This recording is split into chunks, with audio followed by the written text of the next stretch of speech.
Hello and welcome to today's webinar in partnership with Polychim Industry and Polychim International Group, hosted by Packaging Europe.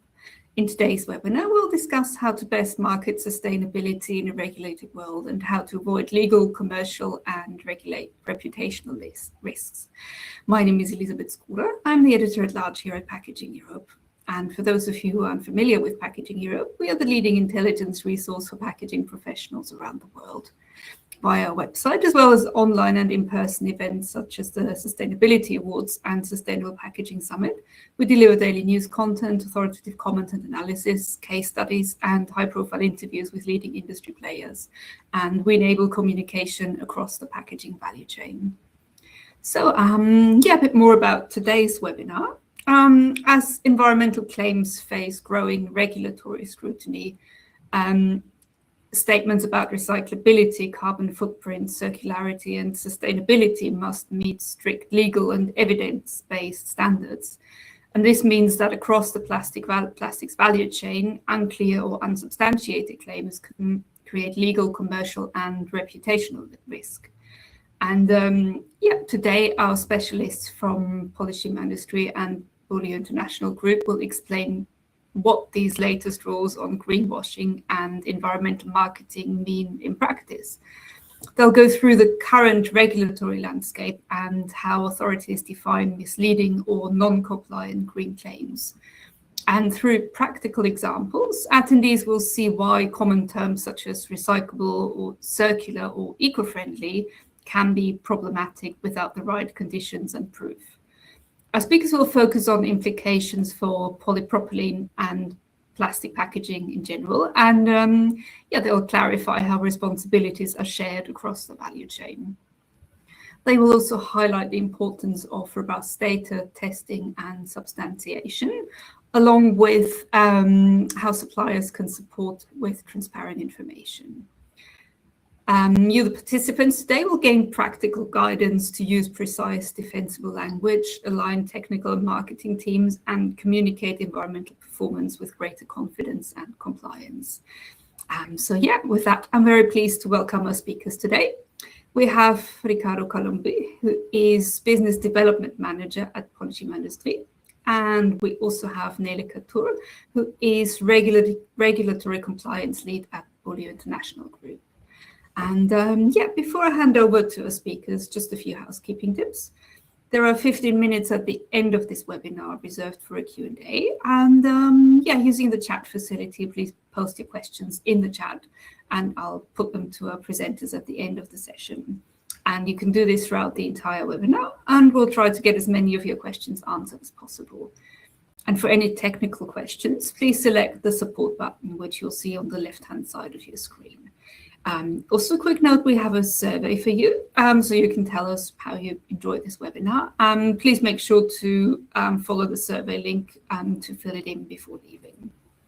And with that, I'd like to hand over to Ricardo to get us started with the presentation. Thank you, Elizabeth. Welcome everybody to this webinar this afternoon for the ones in the same part of the world as us. Good day to all of you. So I'm jumping in the topic already. So welcome. Before I even start, I want to make a quick disclaimer here because we are showing some examples and these are really based on publicly available information and I just use here as illustrative purposes for you to learn. So they do not really constitute legal advice or not imply any assessment of the companies mentioned here. And all trademarks and brand names remain property of the respective owners. All right, let's kick it off. So who is Polychim? Just a short introduction here for you. So Polychim is part of BIG, Polychim International Group. And Polychim International Group is a family-owned group founded in 1959 by Mr. Roger de Klerk in Belgium, with headquarters in Waregem. And this company was founded in 1959, starting as a flooring and carpets and yarns and fiber company, and using a lot of polypropylene. And because of that, the family decided to really invest in polypropylene assets as well for their own consumption and also to provide to other markets. And that's where we are placed. That's where the polymers business unit of Beaulieu is Polychim in Dunkerque in France, where they produce polypropylene homopolymers. And we have our sister company in US, Pinnacle Polymers, where they produce polypropylene as well, but homopolymers, impact copolymers, and random copolymers. They are in Louisiana, US. So that's a short introduction. We are, of course, as a company that is based in many countries in the world as a group. And then now I hand over to my colleague Nele to start on the topic.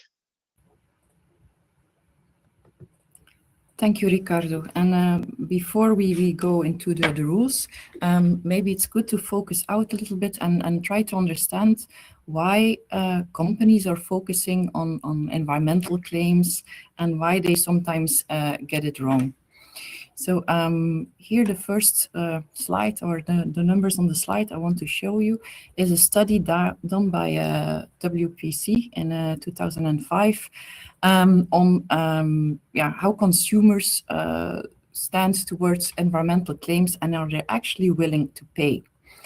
Now, according to this number, and this is just one of the many numbers that were in that study, 44% of the consumers say that they are willing to pay more for food if it helps support actions to protect the land and the environment. So this already indicates that a significant portion of the population is aware of environmental issues and is ready to financially support more sustainable production practices. However, you also see that 43% of the respondents say they are unsure whether they would pay more. Now, this is quite a large middle group that suggests that while people care about sustainability, there are other factors such as price, income, or trust in the environmental claim that is made that may influence their decision to buy or not that product. And then you see a little bit, 12%, not so many, but still there are people that say they are not willing to pay more for these actions. So while this is a relatively small percentage, it shows that the outright resistance to sustainability-related price is very low. Then, sorry, wrong button. Another study done a little bit longer ago in 2022 shows the impact of sustainability marketing on product sales. Now, you see on that product that is displayed there, there's many claims or such as 100% organic, fair trade, carbon-free, 100% reusable. They signal to consumers that the product follows environmentally and socially responsible practices. And you see that that product with these claims can generate up to 6.4% higher revenue. So many consumers are more likely to purchase these products because they feel they are making a more ethical or more environmentally friendly choice. So basically, communicating sustainability clearly on products can increase the trust of consumers and can lead to higher sales. And consumers are sometimes they're willing to back it up with their wallets. So it is important to communicate. However, here is the difficulty. The communication should be done correctly. And that is not so easy as we will see. Sorry. I think we have a first poll, Ricardo. Yes, thank you, Nele. We have a first poll for you. I will launch that now. And the question is, in your opinion, what primarily defines sustainable packaging? And the answers are made from recycled or renewable materials, fully recycled in existing waste systems, reduced material usage compared to previous designs, reusable packaging solution, or lowest carbon footprint compared to alternatives. So while we wait for the audience to make their choice here, I wanted to ask you both, why did you want to ask this particular poll, this particular question at this point in the presentation? Ricardo? it's very important to this question because we really want to hear from you. We are passionate about this because it's very important because there are many different understandings what means sustainable packaging, and just for us important to understand how you see it. Then we can really align here what does it really mean a sustainable packaging, because there are many ways. And if you can complement if you have any other thoughts. Well, that's indeed part of the issue, the greenwashing. A lot of companies want to do it right, but there's so many different understanding what is sustainable. I think if we ask people what they understand here online with sustainable, we will get a lot of different answers. So it's trying to get a grasp of what do you think is sustainable.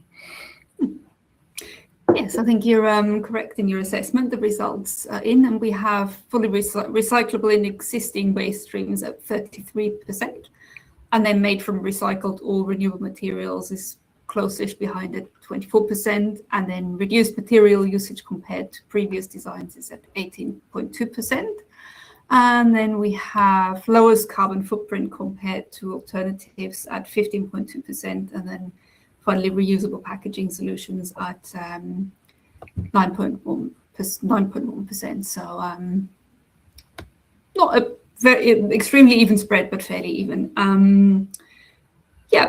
Were these the results you expected from this poll, or were there any surprises for you in there? Not really. I would say I was expecting this indeed. Yeah. Perfect. Okay, so I'll hand back to you to continue with the presentation. Yeah, thank you. So it's difficult to discuss environmental claims and greenwashing if we do not have a little say about labels. We all know there's a lot of labels on the market. There has been a study ordered by the Commission a while ago. They found more than 450 labels worldwide and more than 230 in Europe. And as labels pop up on the screen, I'm sure all of you will recognize some of them. It's not always easy for us who are active in the sector to understand what they mean, let alone the consumer.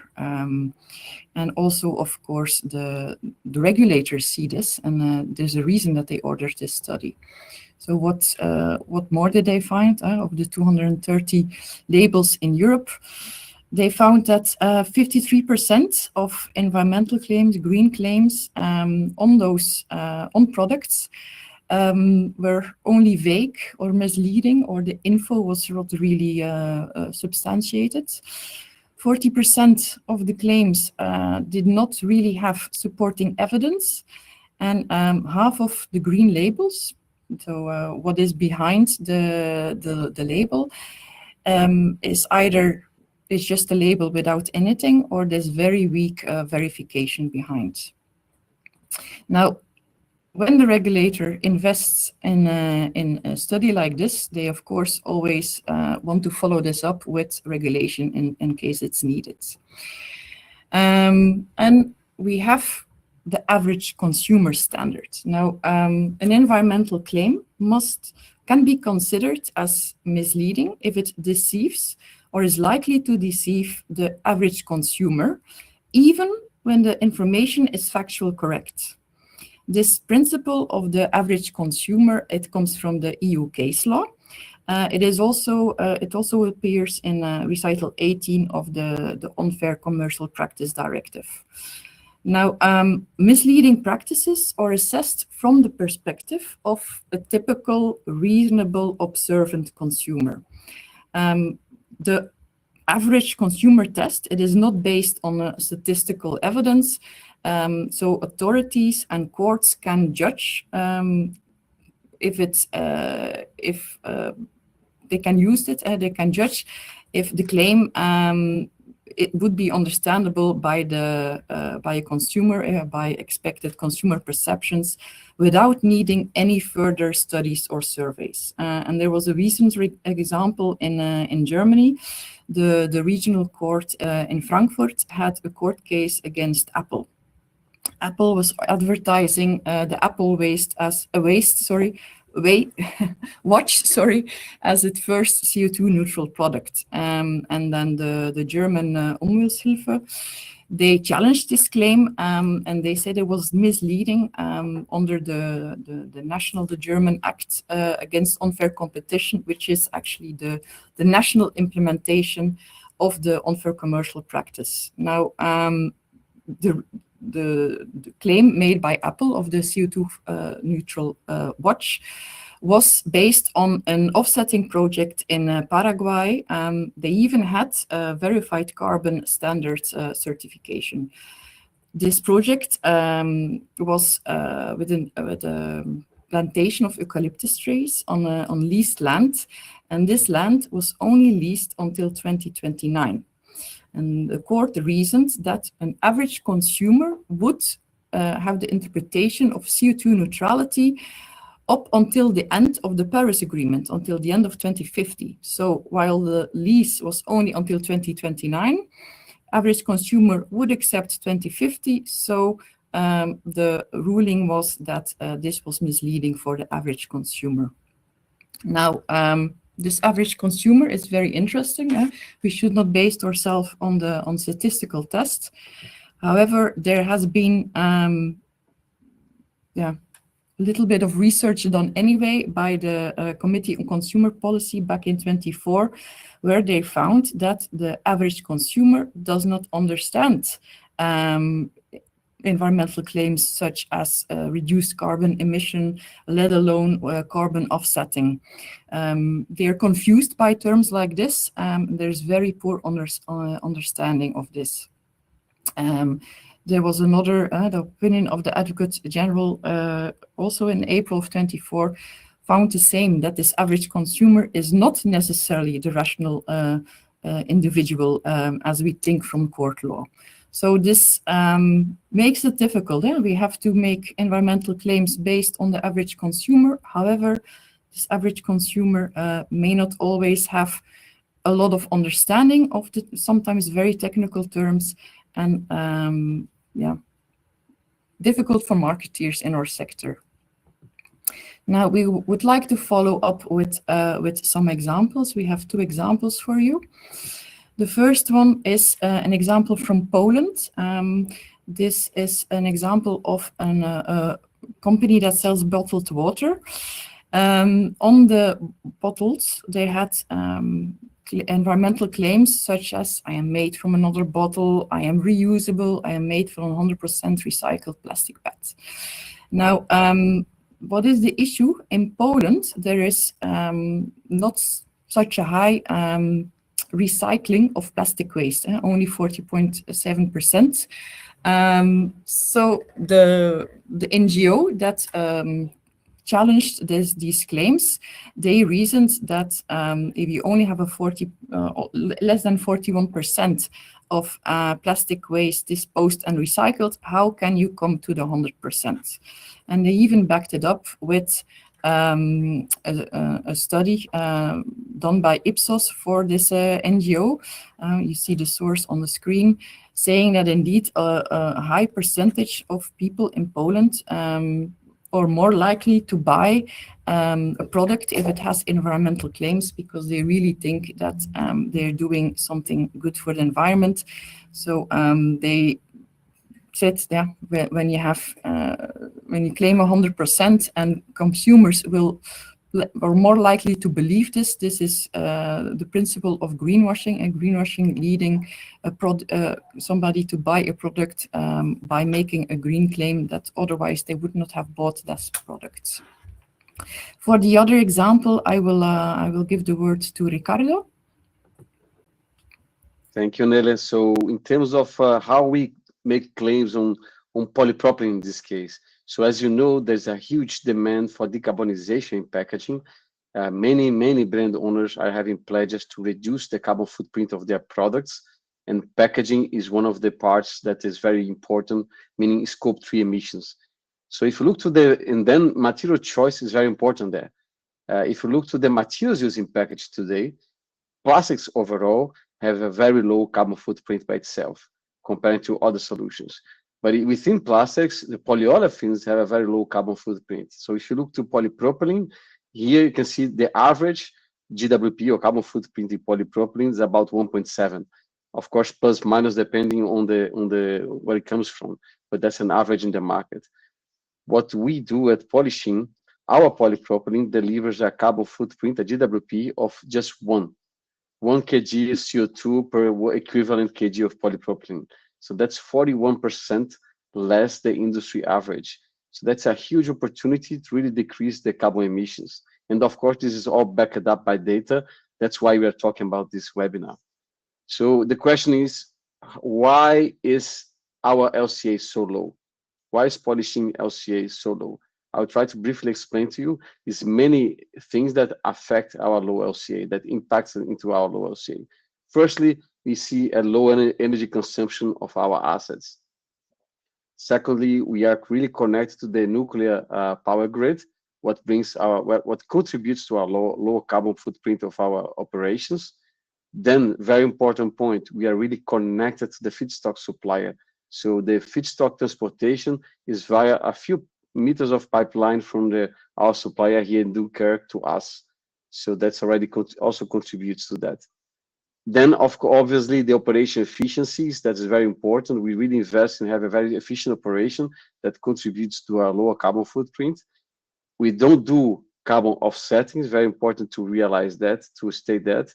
And also, we don't use PDH propylene, C3 from as a PDH technology that normally has a higher carbon footprint than other technologies to make propylene. So all in all, this together allows us to deliver this low carbon of 1 kg of CO2 per equivalent of PP. And of course, as we are talking about the webinar about claims, these figures we are sharing here is third party verified by Fishwick Environmental. And on the footnote, you see all the details of how we calculated these numbers. And back to you, Nele. Thank you, Ricardo. Now, let's zoom in on legislation. What does legislation say? And I would like to stipulate that we tend to think that maybe in Europe we are the most strict. I will show you that it's certainly not always only a focus point of the EU legislator. There's all around the world lots of legislation or guidelines going on. So in Europe, we have, of course, the directive of 24, the empowerment of consumers towards a green transition. We have some national things as well. In Europe, we have in France, we have the Loi AGEC, we have the climate resilience law. We have in Italy consumer code advertising. We have in the UK the digital market competition and so forth. We have actions in the US. We have the FTC Green Guides. We have in California one of the most more advanced in consumer law. We have in Canada, we have things going on. We have in Japan and in Asia, South Korea, Australia, and so forth. This is not an exhaustive list. There's many other initiatives as well. And I would like to say, also highlight that there's different fines and penalties that if you get it wrong, for instance, in Europe, if you have an infringement against environmental claims, or any claims towards consumer, by the way, but specifically for the green ones, green claims, you can have up to 4% of the annual turnover as a penalty. In UK, it's 10%. In Australia, it's even 30%. So authorities are really not kind to companies that get it wrong.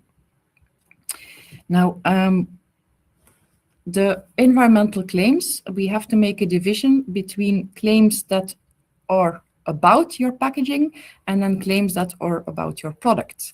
So if you make a claim on your packaging or about your packaging, then we have to look at Article 14 of the Packaging and Packaging Waste Regulation.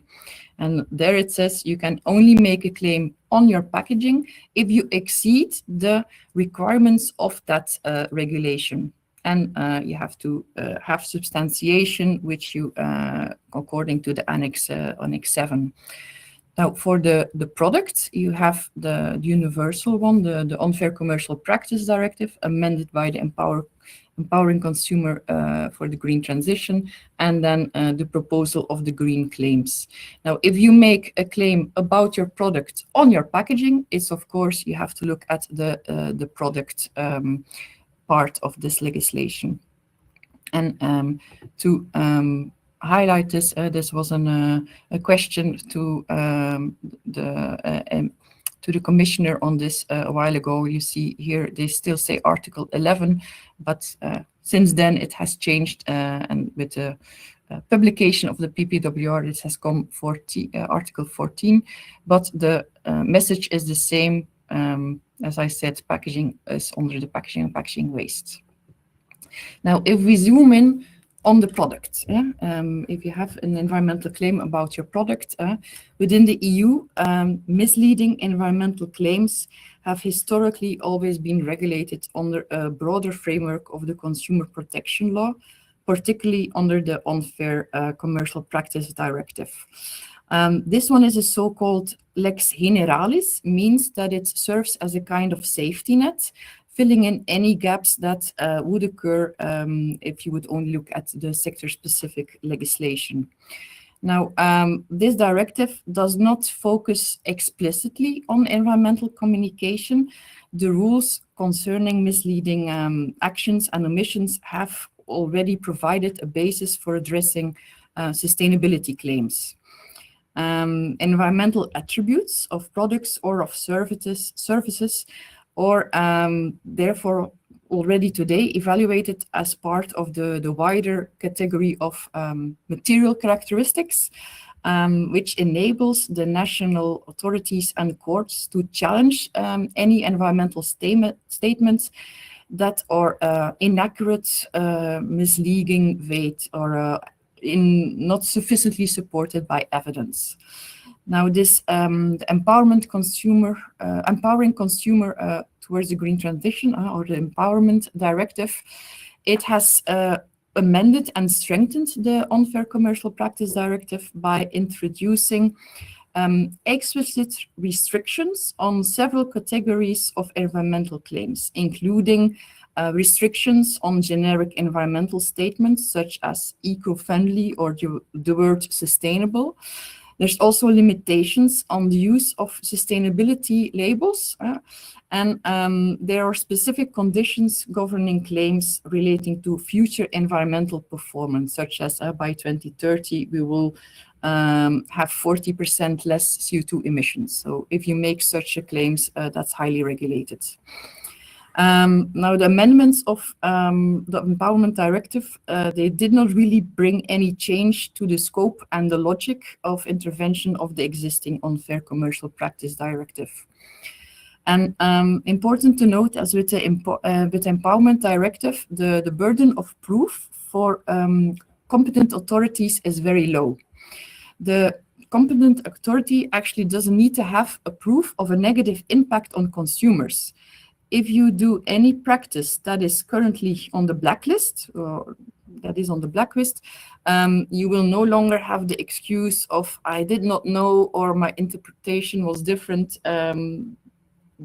You should be aware that that is not allowed. Now, it is a directive, so a directive needs to be transposed by member states. This one, the deadline is the 27th of March 26, so that is very near. Whenever there's a directive with national transposition, there can be a lot of differences between member states. However, in this case, there should be maximum harmonization, which means that the member states actually have no wiggle room to have any national interpretations in there. They should actually translate it and adopt it as is. Member states are fully in the process of this transposition. Only last month, Germany amended the Unfair Competition Act with the concrete implementation of this directive. And then we have the Green Claim Directive. It is still, it's a proposal. It's not final yet. It is a completely separate directive. It is really centered on substantiation requirements and ex-ante verification. So before you make a claim, it should be verified. This proposal shares the same overarching objective of preventing misleading environmental communication, but it adopts a very significantly different regulatory approach. Now, the whole discussion or legislative process around the Green Claims Directive is on hold. It is paused. It will probably stay there for a while because there's not really a qualified majority within the council to go on with the proposal as was. Now,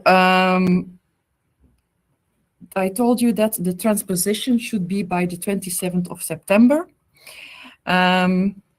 There is no transition period. So the transposition is 27th of March and application date is 27th of September 26 without a transition period, meaning by that time is all your communication that you do should be done according to this directive. And when we say all communication, it means any written form, but also anything that you might in a verbal format give to your consumers. It can even be via social media, press releases, certainly, of course, via the packaging, display ads, in-stores signage. So it's very broad what is seen as advertisement or giving claims. Now, misleading or unsubstantiated environmental claims, they include omitting of information or claiming something that is factual correct, but it can still mislead. For example, a claim that packaging is biodegradable, but the fact that this can only be achieved at a certain temperature, so under certain conditions, if you omit that information, that is misleading. Another misleading claim could be if you say my packaging does not contain any chemical or free of that chemical. However, there is a chemically related chemical substance in your packaging.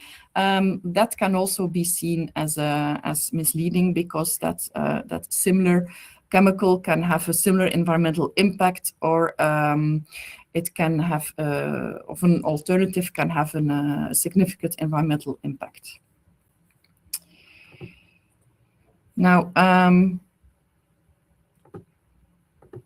when we talk about this, I mentioned that the Unfair Commercial Practice Directive is already today, can be used by national authorities, by competent authorities, or by the courts as a basis to rule if an environmental claim was correct or not.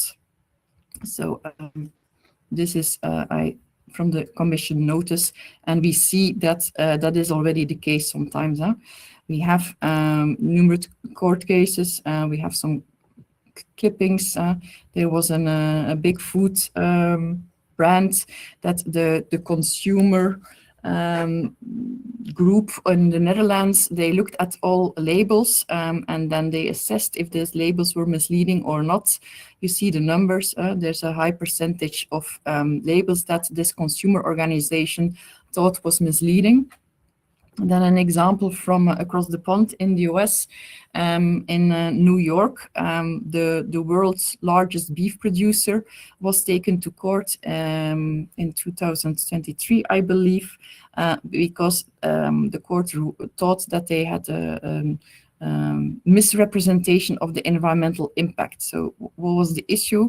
On their website, they stated that they would cut their own emissions by 30% in 2030, which is very good. We should all applaud that. However, they never calculated or measured what their current emissions were. So how can you go down from a number you don't even know what it is?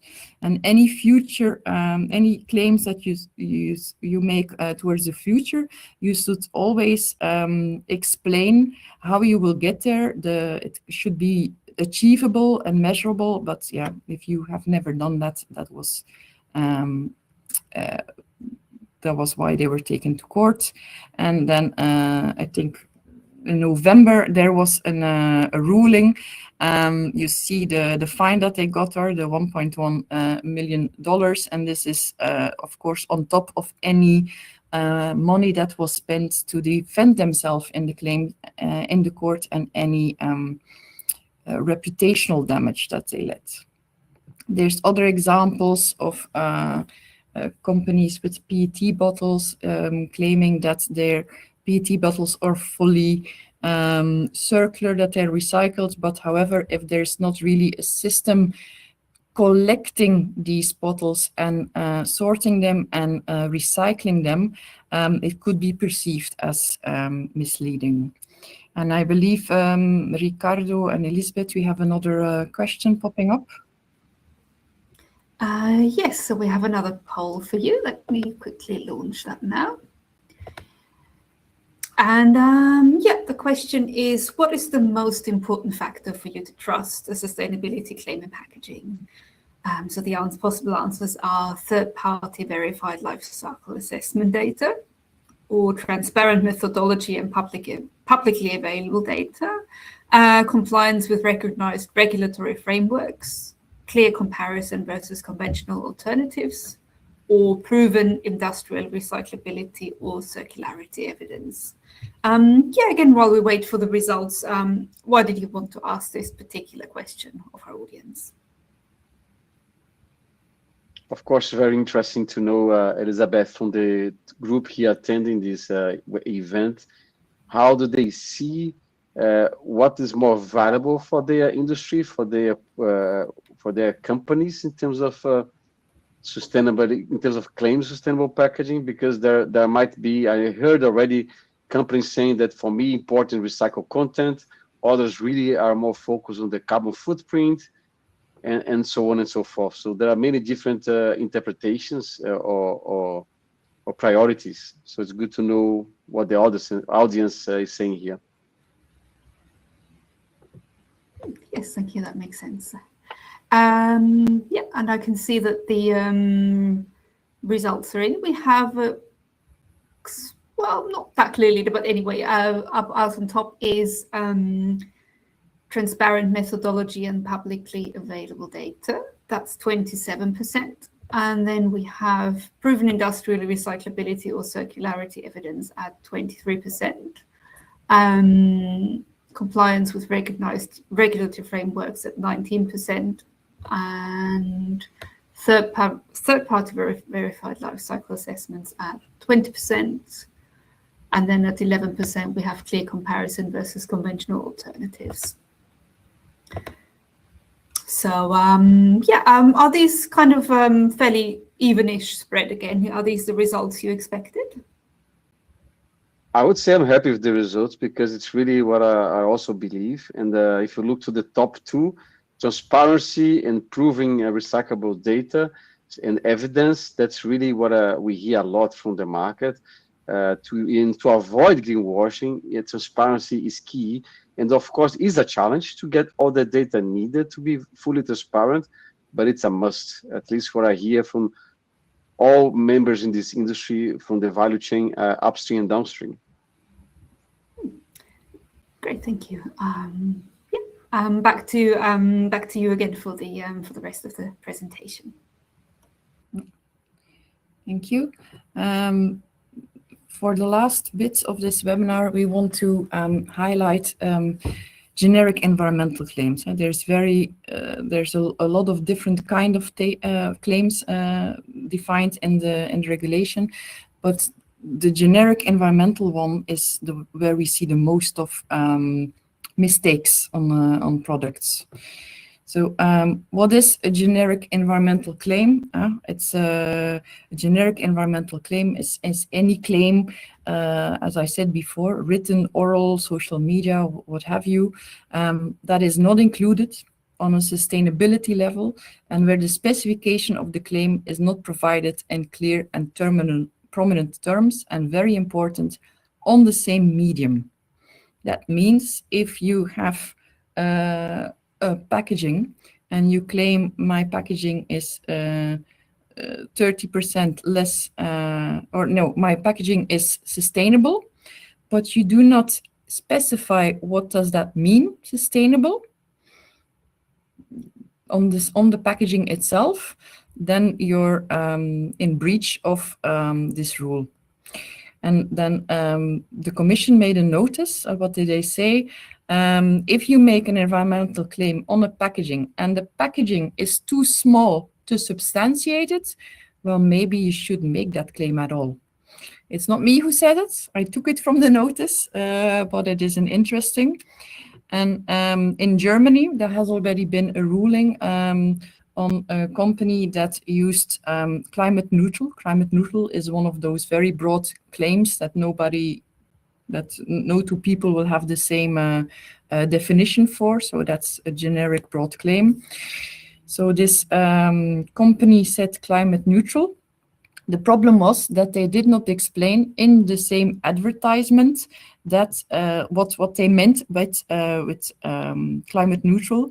So the court deemed that they were guilty of greenwashing.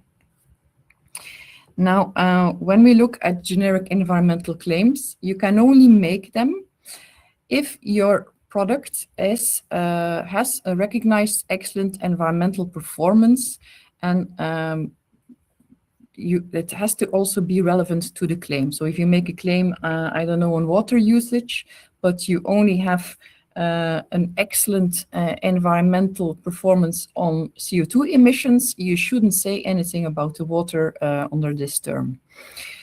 Now, this recognized excellent environmental performance, there's 3 ways to have that. Either you have an environmental performance compliant with the EU eco-label regulation, or you have your product has a national or regional EN ISO 14024 Type 1 eco-label that is also recognized in a member state, for example, the Nordic eco-label, or you have a top environmental performance for a specific environmental characteristic in accordance with applicable union law. Now, if we look at that number 2, those EN ISO 14024 type eco-labels, it's very limited what those labels are.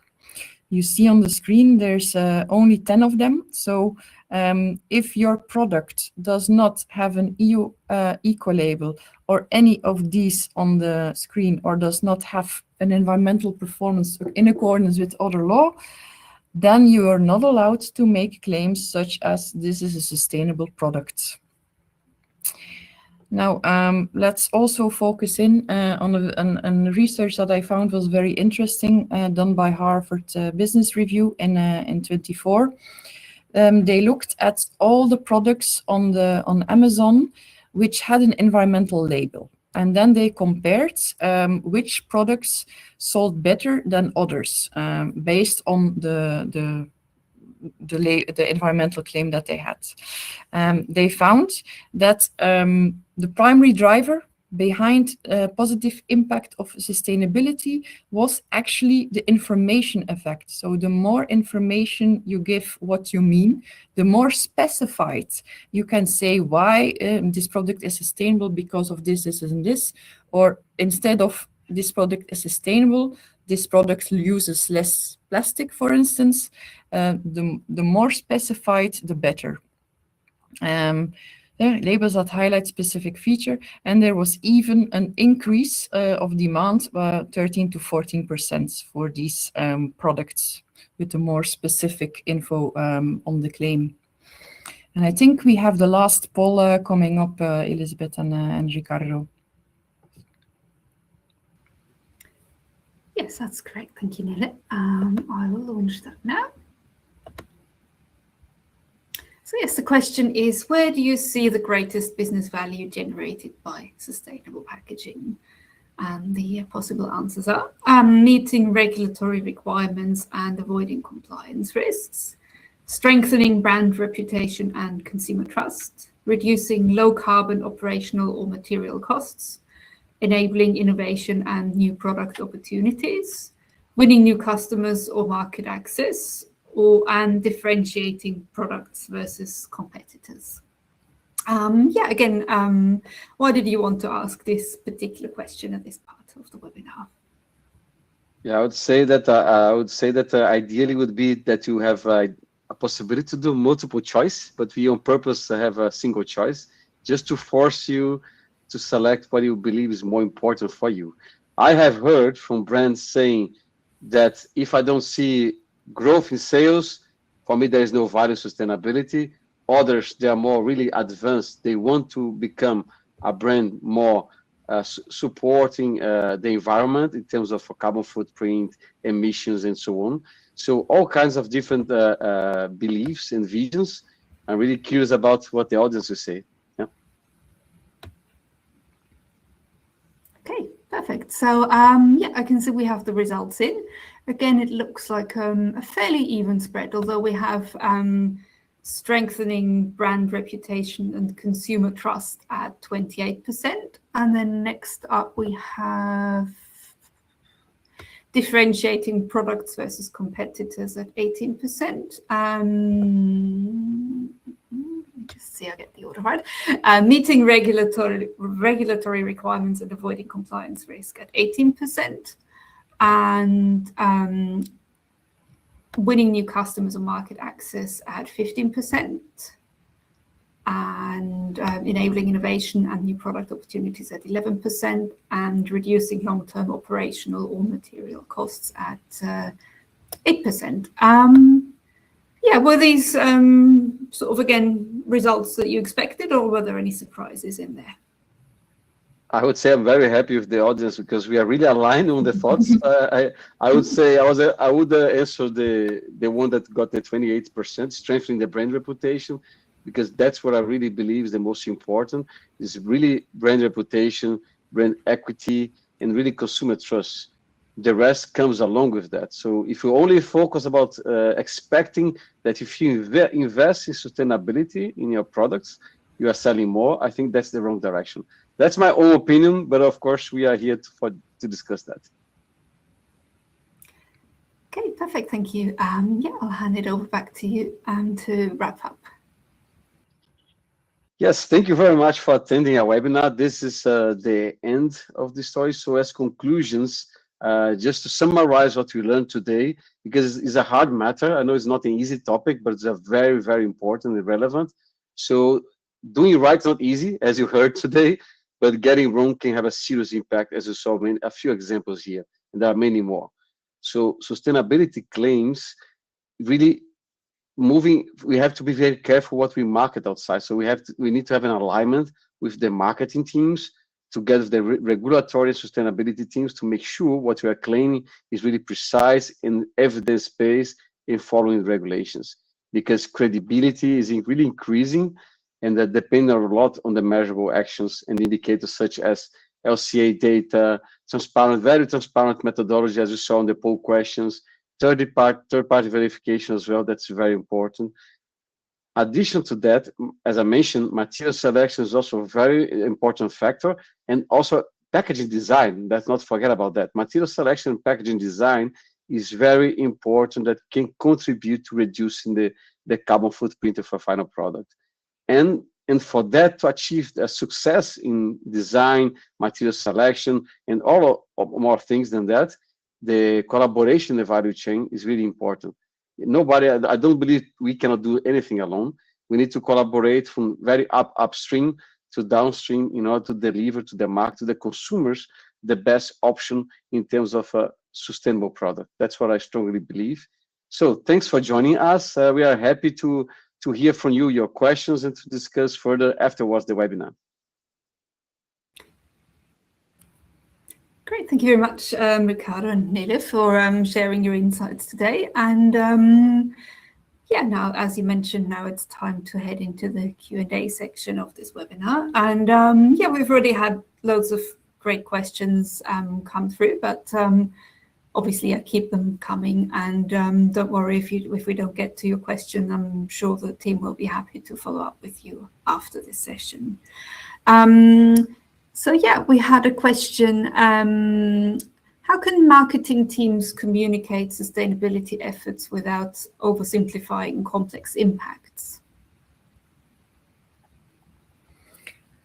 Yeah, that's a difficult one, but yeah, I think you should resist any slogans, or yeah, be as transparent as possible. Also show it's important as well to show direction, progress. You don't need to be perfect. The perfect product does not exist. I'm not a marketing, as you hear, but yeah, a simple headline supported by accessible detail, supported by data, and never claim anything that is not correct. Definitely good advice there.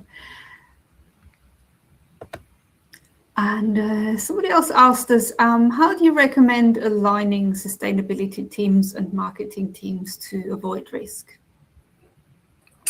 I would say shared sign-off, shared responsibility, shared incentives. Marketing shouldn't really push sustainability claims without sustainability team approval. Or regulatory approval. That's at least how we do it. Every marketing message that goes out on sustainability needs to be screened. Yeah, it's very important to have a process in place and a real workflow with all the approvers before really going to the market with a claim that can be really risky for the reputation. Makes sense, thank you. Somebody else is asking us, what about B2B claims? B2B claims are not specifically regulated by this, by the empowerment of the consumer. It's business to consumer. However, be careful if you make a claim and then your customer bases their claim on what you, on the input you give. If that was not correct, I think transparency should be, or at least data should be correct in all communications. You also have to think about the trust of your customer.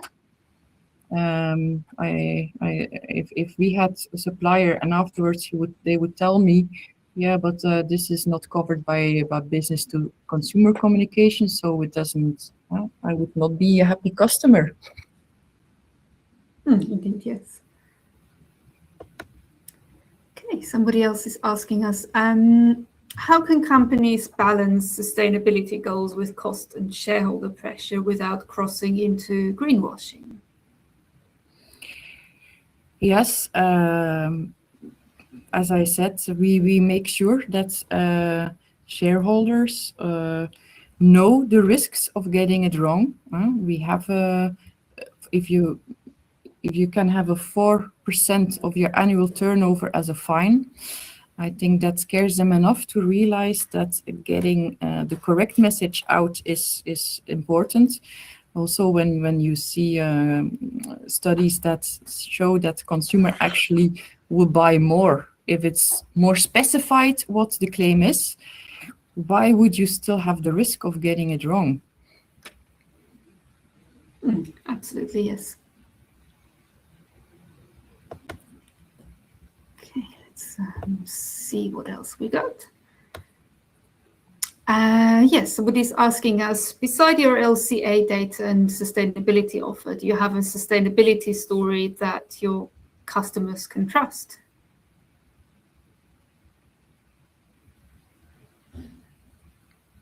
That's you, Ricardo.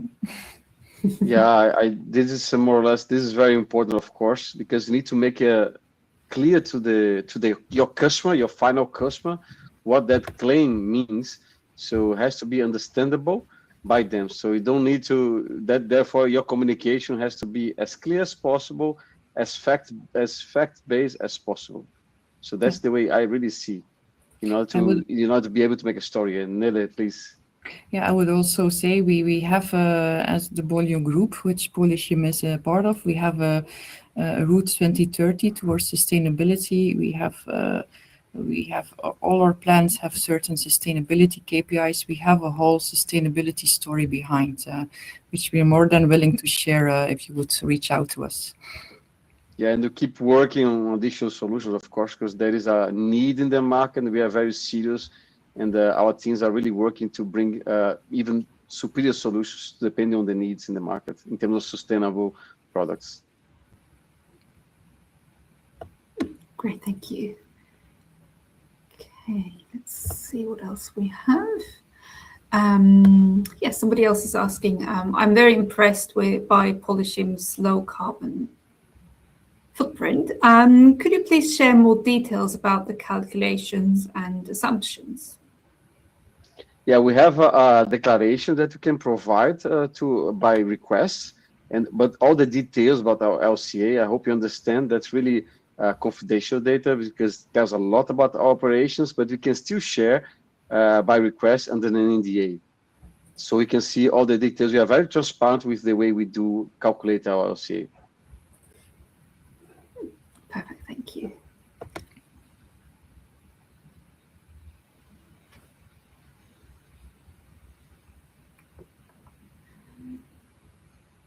Okay, somebody else is asking us, for packaging, we have the PPWR, and this for the 12th of August 2026. Every packaging or packed product needs to have a DOC. Can this be considered as proof to a sustainability claim? Well, in the DOC that we have to provide now by the 12th of August, it's a limited one. It's not a full DOC yet, because not all articles of the PPWR will apply yet. For example, the recycled content will not apply by August of this year. It's only later. Bio-shared, other things. It's quite limited only to the substance of concern, I believe, the heavy metals, PFAS if you have the food contact. And it is a self-declaration system, of course. Everything that you put in there has to be correct. In the DOC, you can have some technical specifications. You could maybe have the referral to the LCA studies, but this is not. It is not the intention of the DOC to be a substantiation for the claims you make. Huh? Plus, it's not the same media. Remember? Yes, that makes sense. Okay, I think we have time for one more question, I think. Somebody asked us, when the recyclability of the final product depends on the brand owner, how far should packaging manufacturers go with their own recycling claims? Do you mean, it's of course the brand owner of a packaging decides everything that comes on the packaging. Huh? You can make suggestions. I would assume if you sell packaging and it has X% of recycled content, that maybe the brand owner would like to highlight that. But in the end, it's the brand owner that decides what comes on their packaging.